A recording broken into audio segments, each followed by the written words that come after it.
Good morning, everyone, and welcome back to 15 with Fosca, the podcast. I'm joined today by author and writing mentor, Karena Benke. Karen, your life unfolds between Florence and the San Francisco Bay Area, two landscapes that really inform your creative world. You are the author of several beloved books on writing and creativity, and one of which you just gifted me, and I'm so excited. It's called Right Back Soon, and I can't wait to dive into it. I'm super excited. I love when my guests bring me gifts. It does not happen as often as you might think. You are now preparing for the release of a book, which is a little different for you. It's called Lunch at Lola's, a cookbook of memories and recipes from Florence. And that's going to come out with Rizzoli next year in 2027. So I wanted to welcome you to the podcast. I wanted to thank you for accepting my invitation. Well, thank you for having me. This is so fun. I'm really happy. And we've already been like chit-chatting since basically we got in the car. But I did want to share with our guests how we met, because I think I like to share these stories about human connection that often happens randomly. So about a year ago, I was doing volunteer work. I work for Progetto Ithaca as a volunteer, and they do various markets to raise money, fundraising. And they do really good markets, really good thrift markets. And, you were in there with your dog, just kind of browsing around. And I think I just went up to you and I was like, oh, if you want to try anything on or need any help, just let me know. And I don't even know how we started chatting. And it was through my dog. It was probably through Razzie. Mm-hmm. And you just were like, oh, I'm a writer. And I said, and I'm American. And I said, and you introduced yourself as Karena, and you'll explain also the two names that you go by. But I was like, oh, you're a writer? I just finished my first novel, and I would love to have you on the podcast. And so 1 year later, we did it. Yes, we did it. We managed it. I think we were talking about your Italian is so beautiful, and I'm learning Italian, and I think I switched to English right away. We spoke in Italian first. And we met and talked about my dog and writing, and then somehow we met at the Florence Literary Society. There was a day at St. Mark's Church. We were both writers in the audience. Right. And then here we are. Here we are. And so thank you for accepting my invitation. And I'm so glad it worked out, because sometimes life, you live between the Bay Area and Florence. It's not always easy, but here we are. It's a gorgeous day and all the stars aligned. And I just want to dive right in. Okay. So let's talk about that. You live between Florence and the Bay Area, which are two very different creative ecosystems. Different realities. Kind of a dream life, though. I really want to know what each place gives you and what you find yourself missing when you're away from one of them. It's my heart. Once I made the move to Florence, a friend told me this who lives both places. My heart is forever divided. When I am in Florence, I love it here so much. I have Razzie here now. Friends. I love the piazza, the light, the creativity, the pace of life. My life is so much more calm here, but I'm always missing my son every day. My son's going to be 25, light of my life. My mother, my family, my friends, the trails, Mount Tamalpais, the Bay. I miss it. Yeah. But when I'm back in the Bay, which I return every summer for a couple months to see my students, to see my son, I pop in at the holidays as a surprise. Although they all say now, it's not a surprise anymore. We see you every Christmas. But then when I'm in the Bay, I start out slow. And then something happens. I'm in a car a lot. I'm not walking. I'm crossing bridges. I'm paying $6 or $7 for a coffee that I don't really like. Yeah. And I'm really missing the food, the light, Sundays, the piazza. I miss my flat, even though I live on the 5th floor without a lift, and I complain about the stairs endlessly that I go up and down. So I try not to complain, because I'm like, Karena, you get to live both places. You're so lucky. But my heart is always divided. Yeah. Tell me, it's normal, right? It's normal. And it is a gift, but at the same time, you do get, it's hard, especially, you were talking about your son and my daughter's leaving for college in the fall, and I'm already like, how am I going to do? This is not, I don't even know what I'm going to do with myself. Parenting is not for sissies. It is the hardest thing in the world. I do have a good friend who lets me use her studio. She's an artist too, when I'm back in the Bay Area. And she said, I being an empty nester, I don't know how to do it. And I said, the first thing we have to do is change that term. We're not empty nesters. We're bird launchers. And if we think of ourselves as bird launchers, I think we'll be okay. Also, I mean, I have one son and a dog, so 2 sons. Yeah. But a good friend said to me before my son left for college, start having a lot of projects in the wings. You don't want to be left with... And so I was writing book proposals and starting book projects. Yeah. And you said that to me in the car. You said that on the drive over, bird launchers. And the thing is, I'm okay with it because I know like this means I've done a good job. Yes. The fact that she's leaving means that I've done my job. Yes. Right? Yes. But it's still hard to reconcile with the fact that it's going to be a little This is the bizarre. order of things. It is supposed to happen, but they come back. My son just called a couple days ago and said, I might be able to work remotely for a couple weeks this year and come to Florence. And I said, oh, you can have my desk. You can have anything you want when you come. I love it comes back. Okay. They never leave us. Okay. All right. I hope so. So can we talk about Florence and how it first entered your life? Sure. I would love to. I love Florence. So I first arrived in Florence as an undergraduate. I came for a semester. I was part of a group of undergraduates and emeritus students. So there were 20-somethings, or we were 21, and 70 and 80 or something. How cool. Yeah, and we all lived together in a little pensione near in Santa Croce. Yeah. And the professor who brought us here, she was a professor of Italian Renaissance and loved the Medicis, loved history. Her name was Dr. Maria Maraur, and she, for a semester, just taught us how to love Florence, how to live here and what's not to love. And it just sort of stayed with me. And I went on to school in London afterward, returned to the States, finished my undergraduate. And then years later, right before the pandemic, I received a residency at Numero 20 to come for 2 weeks, the design That's right. center. Yeah, I think you had mentioned that to me at some point. Yes, and I had just written Right Back Soon. Okay. And they said, why don't you come? We'll give you a studio, and in exchange, you teach a workshop. Come up with the topic. And it was, the poem is letter. And so normally I teach children, but this time it was a group of adults. And I met a young woman who attended the workshop and brought me a copy of her grandmother's book.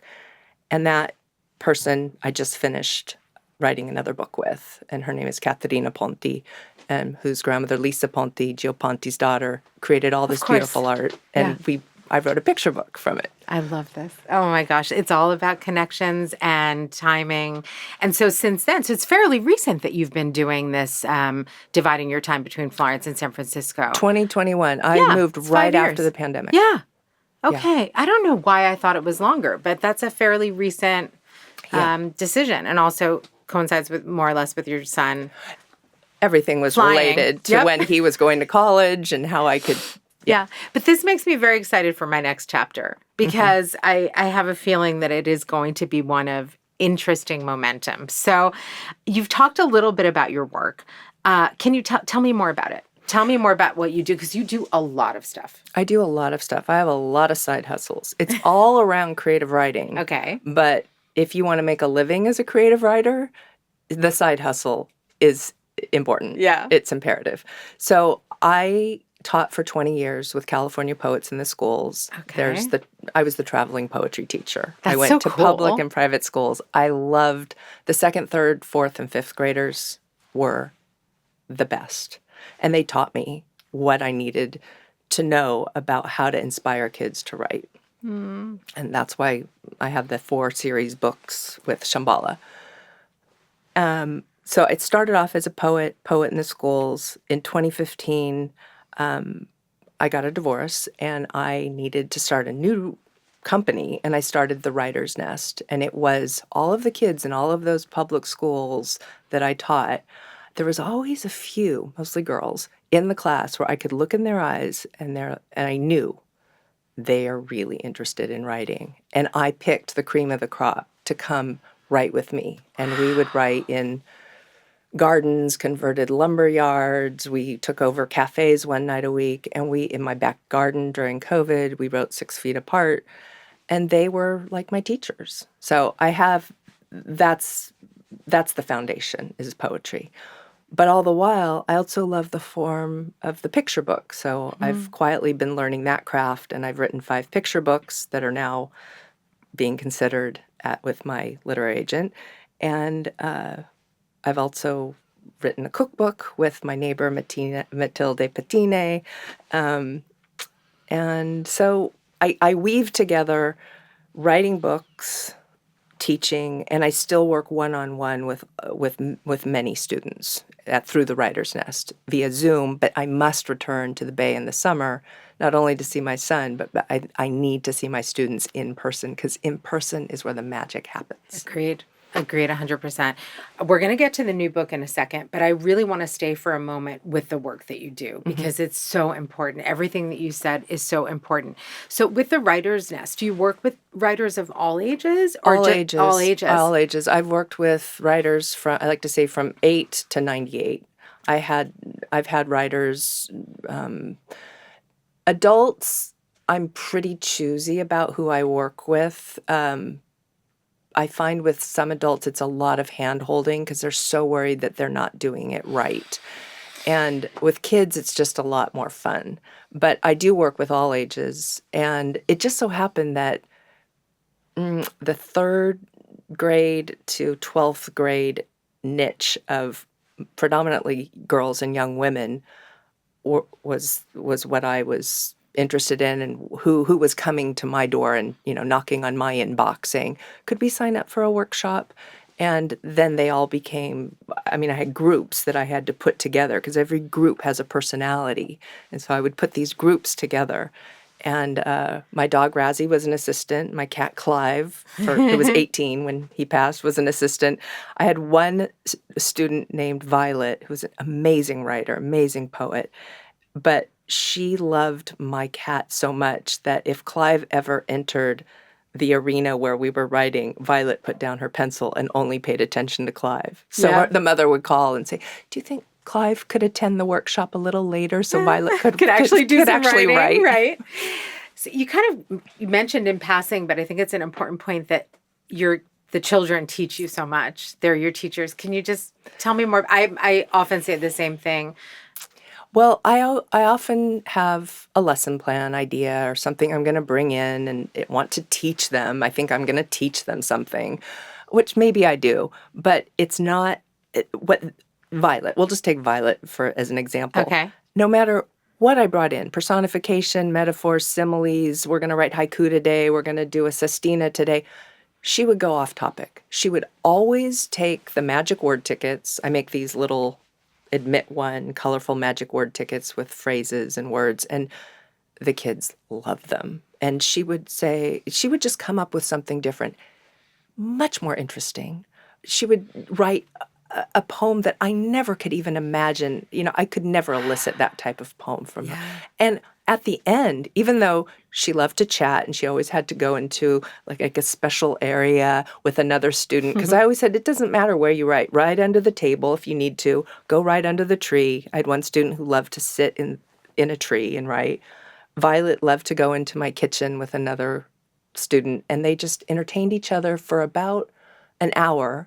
And then the last 15 minutes, she would put her head down and come out with the poem or the story that everyone in the class would hush and just say, Violet, read it again. Oh, read that one again. Oh, I love that. She just had this way, but it was never about what I brought in at the top of the hour. Right. So they taught me how not to be so rigid.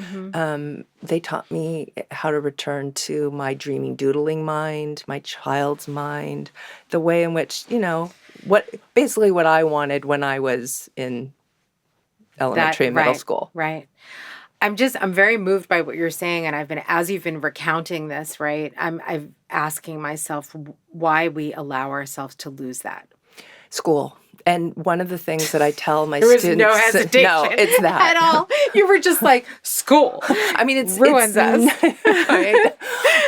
I'm constantly... The girls arrive and they're nervous and they're worried. And I would say, this is not about grades or gold stars or homework. If I say, you can do this at home, you are the king and queen of your life when it comes to creative writing. You decide. Because really about creative writing, what we're teaching people, I think, is how to trust themselves. Yeah. Because once you graduate, there's no one who's going to be saying, oh, this is the assignment we need, if you're a writer. I mean, I guess you could take a job where you get the deadlines. But if you're a creative writer and you want to write a novel, is someone knocking on your door at the morning and saying, Fosta, get up. It's time to start your novel. Nobody's knocking at my door. No. So you have to have that inside you. And how to teach that it's a hard, this is a multi-leveled question, but I do think I've been in public schools, private schools, parochial schools, Montessori, Waldorf, I mean, you name it. And I think fitting the right teacher and environment to the right student, it happens. It does happen. It happens often, and they're so fortunate when it does. But there's so many students I would see, and I would think, oh my gosh, you would do so much better in a situation where you weren't, sitting under a fluorescent light and forced to put your name and your date and fill in the bubbles. Yeah. I'm so grateful that you're doing this for kids also because I think, especially in the United States, but the United States is not unique in this, but there's so much pressure on kids from such an early age to just I don't know, go into, even really from a very young age, they're already thinking about college because college is going to be a predictor of your financial success. And that's really all that matters in this world now, which is just really depressing. There's a lot of pressure, and I'm concerned about me them. too. And also, I had a basket at the Writer's Nest, and I still do it in the summers, and the girls put their phones in the basket. And Thank God. There is absolutely, someone will say, can I just show you one picture? Or they'll get clever. There's a little poem I found, but I wrote it on my phone. Can I show you? And if I go down that rabbit hole and I say, okay, within minutes, everyone is just, they dive into their screens again. So I think the tablets and the computers and the phones are really dangerous. Yeah. They're dangerous for me. It's like giving a kid, a Maserati at age 16 and go drive it. Yeah. They don't know how to. No. What you're doing is very important work because I think there is we're at a moment of hopefully of change because I don't want to be pessimistic because I really do believe that there are so many of us out there who are working towards solutions and are paying attention. But we can't lose our creativity. These kids cannot lose their creativity because then it's the worst thing. It's death, It is. But I do think that there are a lot of parents who are limiting the use of the phones, who see this. I have a friend who's a teacher, an English teacher in New Jersey, and she has all the kids hang their phones in these little pouches on the wall. When they come in, you take off your coat, whatever, you put your phone away. But you have to be so vigilant. Yeah. No, it's really hard. It's really hard. I want to talk about the rip the page concept, if you will. I hope you don't mind the word concept, but can you tell us more about the books? They've been incredibly successful all over the world, and I want to know sort of where the idea came from, and if you could tell our listeners a little more about them. Sure. So Rip the Page, my son was in elementary school, and I used to go into his classrooms as a poet in the schools, in addition to other classrooms. And what I would do is I would bring in these lesson plan ideas to write poems. And when the kids yawned and they looked out the window and they started tapping their pencil on the table, I was like, well, that's not going in the book. Or if I was going to put this together. And so I kept track of all the lesson plans with my fellow poets in the school's colleagues that really worked, where everyone felt successful. And then I was looking, I was always trailing papers behind me and word tickets, and I wasn't very organized, but the kids were writing great poems, so something was working. And then I thought, I need a book where everything's together, all my lesson plans, all my ideas. And I couldn't find the book. And my friend Norman at the time said, well, then you need to write it. You always have to write the book you want to read or you want to have. Right. So I put Rip the Page. I didn't write it first. I wrote a book proposal. And actually, I got a grant to travel to Austin, Texas, of all places, to an editor and agents conference. And it was like a speed dial dating situation where I got to pitch this book idea that I didn't really even know how to pitch yet to different agents. And one agent, Stephanie von Borstel at Full Circle Literary, said, I love this idea. I'm not going to sign you yet, but I'll help you write a book proposal. And when I think you're ready, I'll sell your book. And 3 months later, I worked for a long time on this book proposal. She sold it to Shambhala, and Shambhala got behind me, and I was paired with an editor named Jen Brown, who was my editor on all 4 of my creative writing adventure books, Rip the Page being the first. And thank God for Jen Brown, who completely understood my quirky side and what I was trying to do, because she didn't try to sanitize it. She let it be organic and quirky and let me go off on tangents. And that's what we do when we're writers. And she helped create Rip the Page, and the publicity team got behind it. And it sold really well. So I got a second book deal, and then a third, and then a fourth. Which is amazing. I love the again, I get back to the word concept, but I love everything about this book. And I'm looking at the book, you gave it to me, and it's just everything about it is so inviting. Thank you. Yeah, it was Joy Gosney, who is an artist in London, and she designed all of the covers and all of the art inside. Beautiful. So I'm not responsible for the art. Thank you, Joy. I'm responsible for the writing. But it's wonderful. It's just so enticing. Every part of it. I'm literally just flipping through it now, and I can't wait to get home and actually really dive in. And I just, everything about this book is exciting. The one in front of me, your books in general. You say that you're always walking around, you're always carrying around a satchel of projects. And I think that just based on what we've heard, in just the last few minutes, you do a lot. Poetry, creative nonfiction, picture books, and now even a cookbook, which we'll talk about in a second. But tell me more about what's inside that satchel right now and what excites you the most about it. Well, I just got back from the Bologna International Children's Book Fair. Nice. I go with a friend named Simone Giordano, who's my translator. And right before we left, she finished translating a book I wrote called To Wander, Gironzolare. Yeah, Gironzolare. What a beautiful title. Yeah. So we went to Bologna together for the second time and took a lot of meetings. And Terra di Mezzo in Milano, the editors asked to see the picture books. And then another acquisitions editor asked to see them. And so I'm really excited about the picture book satchel. And To Wander is a picture book about, basically the concept is, there's a pig, and his name is Pig, and the gate is open to his pen, and the sign that was on the gate broke, and half of it's on the ground, and it says, "Please keep gate closed. Pig likes," and the other half is still on the open gate, and it says "To Wander." And he wants to go to this place called Wander because he's heard about it. And so he packs a suitcase, and all the farm animals want to go too. And he's just so frustrated because it's getting late and no one's paying attention because he's got to get to Wander. Of course. I love it already. I'm in love with it. Well, anything with a pig is always going to be a lot of fun.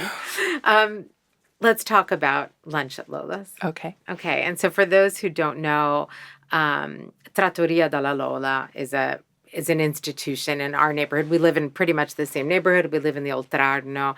It's one of those Florentine institutions that, in this day and age is, becoming a bit of a rarity. Yep. Which is a real shame. I want you to tell a little bit about sort of the origin story, how the book came about, et cetera. And then I want to talk a little more about what it means for Florence, because I think places like that really symbolize a Florence that I am not willing to let go of. Nor am I. Exactly. Okay. So tell us a little bit about how the project came about. Okay. So I moved to Italy in 2021, stayed for a minute in Florence, and moved to Sicily. And that was where my grandparents are from. That didn't work out. I didn't realize you had Italian origins. Oh, I ho ricevuto la mia doppia cittadinanza. Bravissima. Grazie. Okay. So, see, now everything's coming together. Okay. So I have my double citizenship, as does my son. And I moved back to Florence, found the apartment that I'm living in, which is right across the street from this little trattoria called Dalla Lola. Right. And my desk in my little fifth floor flat, if you look out my window, you can see the little window of Lola's where there's a table. And the table was often free. And so I would run downstairs and have lunch there. And I got to be friendly with the people, including the owner, Matilde. And we became friends because I ate there so often. And this is back in 2021, 2022. And at one point I said, you know, Matilde, the food here is so amazing. You're so welcoming. It feels like home. Have you ever thought of writing a cookbook? And she's like, oh, certo, Karina, sì, but I don't know where to start. You know, I don't know how to write it. And I said, well, I don't really know how to cook. That's why I'm here all the time. I can sort of cook, but not really. But I know how to write a book, and I know how to finish a book. So we teamed up, and we started tossing around ideas, and she'd come to my apartment. And one day, she arrived at my apartment. I just finished reading one of Stanley Tucci's food memoirs. It was sitting on my coffee table. And I was trying to explain to Matilde about we need to get somebody behind the book that believes in it, that maybe has a little bit more clout. And she's listening, and she's such a lovely friend. And I said, like Stanley, for instance. And she said, oh, well, he actually likes Camillo. That's her mother's restaurant, her family's restaurant. And he goes there often. I was like, well, gosh, I wish you would. Wow. Okay. Well, let's reach out to him then. That's what you want. So we sent him a little note through his publicist saying, would you consider a pre-publication endorsement? We didn't have an agent yet. We hadn't sold the book yet, but you know how you have to do it. And right away they said, sorry, he's too busy filming his new project, Tucci in Italy, and he can't do it. So we let it go. We're writing the book, testing out the recipes, deciding how the narrative is going to flow. And I receive a text one morning from Matilde saying, oh my gosh, where are you? Come to the kitchen right away. And so I thought are you okay? I ran downstairs to the kitchen. She was chopping onions or something. And she said, un miracolo. I'm like, un miracolo? What, a miracle? She said, I just got off the phone. Stanley Tucci wants to come film at Lola's. And I said, are you kidding? He won't write the blurb, but he wants to come film? Oh my gosh. So he arrived at Lola's and filmed. Yeah. And he and Matilde just, he loved her food, as of course everyone does, and her concept of what she's doing, which is, you know, coffees are never going to be above €2, ever, or €1.50. Yeah. Everyone is treated the same, tourist, local, traveler. You can sit at the community table. You don't have to go in with a partner to eat there. The food is incredible. It's the twist on all the Florentine classics. And after Stanley came, he gave us the blurb.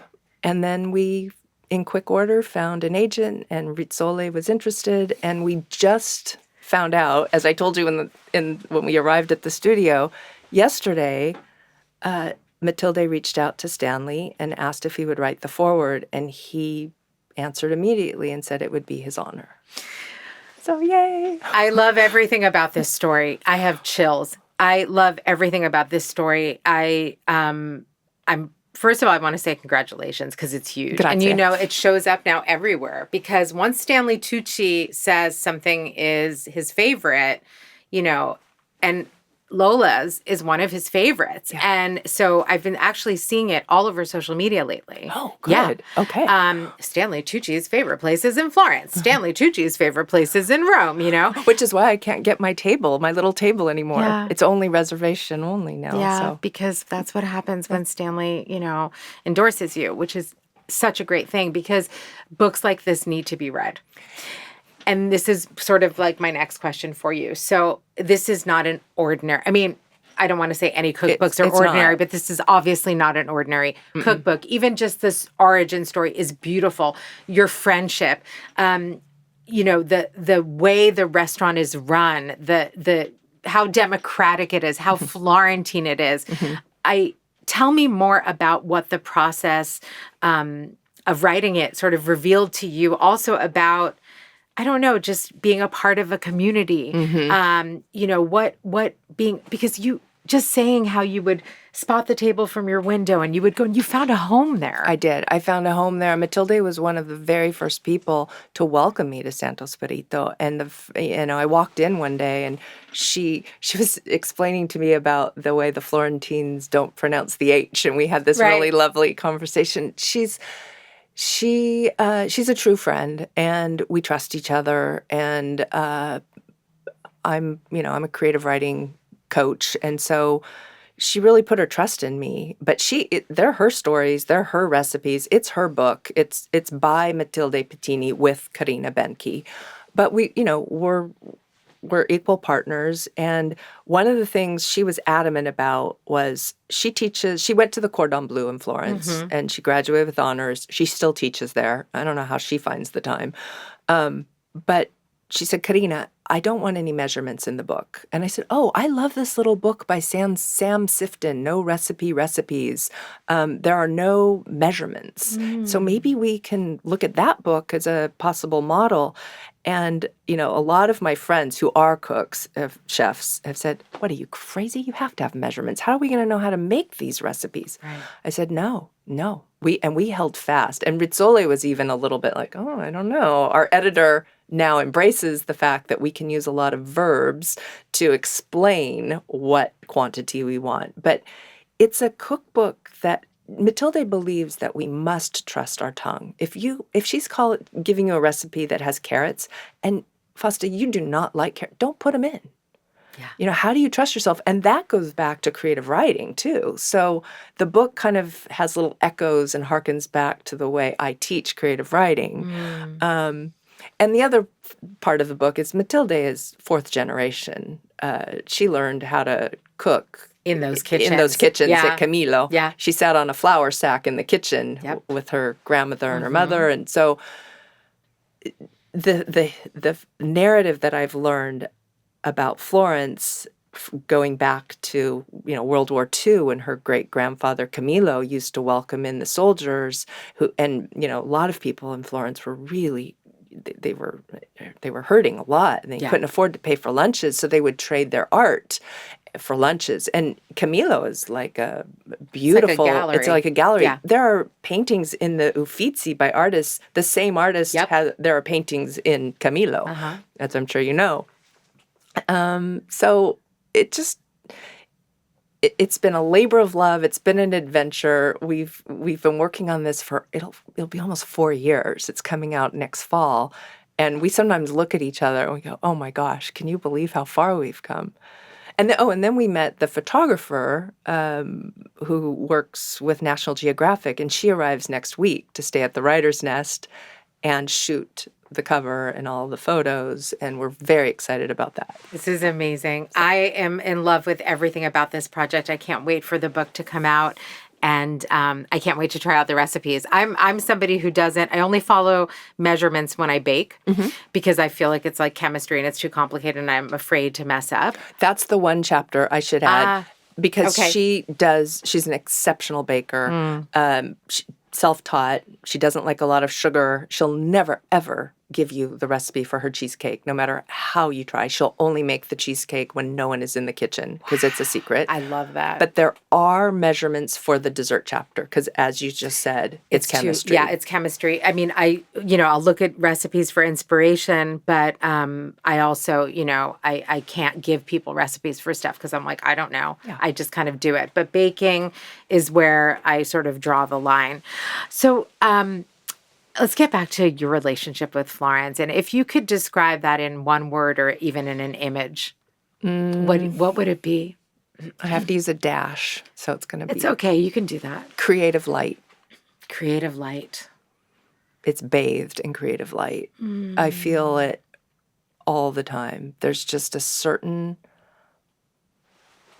light and creativity that I feel, whether it's the way someone is baking or putting something, the way they arrange the store windows, or even